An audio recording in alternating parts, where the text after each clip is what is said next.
Your boss just handed you another high profile project. You smiled, you said thank you, you said, I got this. And the second you walked away, your brain went, how am I ever going to get this done? If that sounds familiar, this video is for you. I'm breaking down exactly how to move from priority panic to confident decision making, even when everything feels urgent. So let's jump in. Here's the thing. Being trusted with more work is actually a compliment. Your boss knows you're good at what you do, trusts you with the important projects. But that trust, it can also send you straight into overwhelm. You've got multiple projects, competing deadlines, a team that needs you, and now this. And here's what most people do. They freak out. They panic. They try to do everything at once. They work longer hours, they say yes to everything, and eventually they burn out. But there's a better way, and it starts with getting strategic about what actually matters. So here's what we're covering today.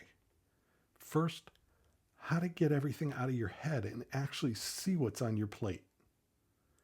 Second, how to align with your manager so you're working on what matters to her, not just what feels urgent to you. And third, how to manage your time and energy so you're not just surviving, you're actually leading and leading well. Sound good? Then let's start with the first one. Strategy 1 is get clear on what you actually have. First, look at your deadlines. All of your deadlines, not just your projects, because not all projects are created equal, even if they all feel urgent. What's actually due first? Prioritize them by due date, then prioritize them by how much time each one will take you. This gives you a clear starting point. Next, review your calendar, and I mean your entire calendar, not just project deadlines. What else is on your task list? What meetings do you have coming up that need prep? Any PTO around the corner? What else is coming up that will need your attention? Your calendar will tell you the story of where your time is actually going. And here's the part people forget. Factor in your team. You're not just managing projects, you're managing people. What does your team need from you this week? Who's going to need support, a check-in, feedback? Write it all down. Get it all out of your head. You can't prioritize what you can't see. And strategy 2, align with your manager. Okay, here's where most people get stuck. They assume they know what their manager wants or needs. You can't assume that. Ask. Here's exactly what you can say, and you're welcome to steal the wording.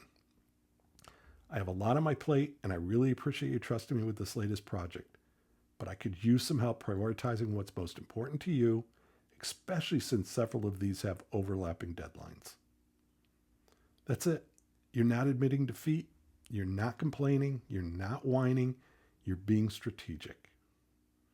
And here's what usually happens. Your manager will either help you reprioritize, push back a deadline, or realize, I had no idea you had all of that going on right now. Your manager isn't a mind reader, and staying silent about your workload doesn't make you a hero. It makes you a martyr. So have the conversation. I promise it's not as scary as you think it might be. And then strategy 3, work smarter. All right, now that you know what's on your plate, what your manager actually cares about, here's how to execute that. First, delegate. You don't have to do it all. In fact, showing you can properly delegate is a sign of strong leadership, not weakness. What can someone else handle? Hand it off to them.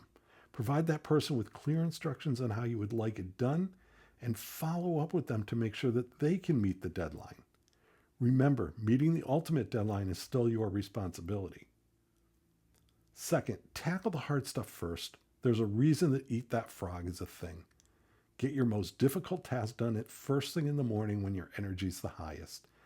Everything else will feel easier after that. Third, time block your calendar. Don't just hope you'll find time for important work. You have to schedule it. And protect that time like you would any other meeting. And pay attention to your energy. Work on high energy strategic tasks when you're at your best. Save your low energy for afternoon slump, for administrative work and quick wins. Here's the reality. Things will change. Your priorities will shift weekly, sometimes daily, but in time to reassess so that you're not just reacting all of the time. And here's a final thought from years of doing this work. Overwhelm is not a sign that you're failing. It's a sign that you care about doing good work and you've been trusted. But caring doesn't mean drowning. I've worked with so many leaders who think asking for help makes them look weak. It doesn't.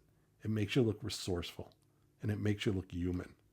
And honestly, it sets a better example for your team than pretending you have it all together. You don't have to do everything. You just have to do the right things well. I hope this was helpful. I hope it provided some ideas on how you can move past overwhelm and get organized. And if you found it helpful, do me a favor, hit the like and subscribe button so you don't miss future videos.